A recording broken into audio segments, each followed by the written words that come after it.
After a long week complete with a late-night debate and passage of the sonogram bill, Texas House members will have a third reading of that legislation and another vote just to finalize its approval. This is the start of a wild week ahead at the Capitol as lawmakers rush to file thousands of bills the very last days before the deadline. KXAN political reporter Josh Hinkle joining us live in the studio with a look at what's in store. Josh. Sadly, there's only 5 days left for lawmakers to file legislation. Already about 3,300 bills and resolutions are in. And as previous sessions went, there could be more than 2,000 still to come this week. Beyond that, one of the biggest topics is one of Governor Perry's emergency items, voter ID. The Senate's already passed the bill, and now after coming up in a House committee last week, it's expected to hit the House floor this week.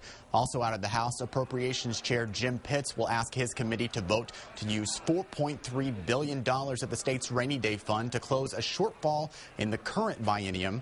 It's very possible he'll have the votes in the committee and on the floor, though the governor has warned lawmakers to stay away from the fund. Perry is expected to meet with the House Republican caucus today on that matter. This measure does not address the next biennium when the state faces a shortfall projected as high as $27 billion.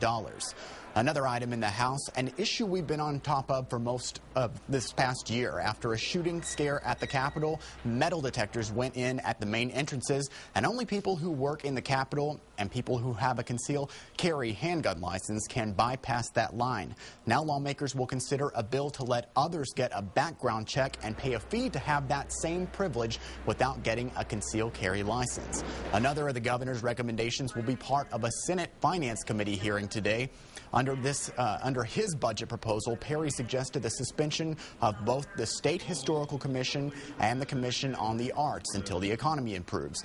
Both groups will appear before the committee today to speak about their own budgets. That is a look at the week ahead in the Capitol. In studio, Josh Hinkle, KXAN, Austin News.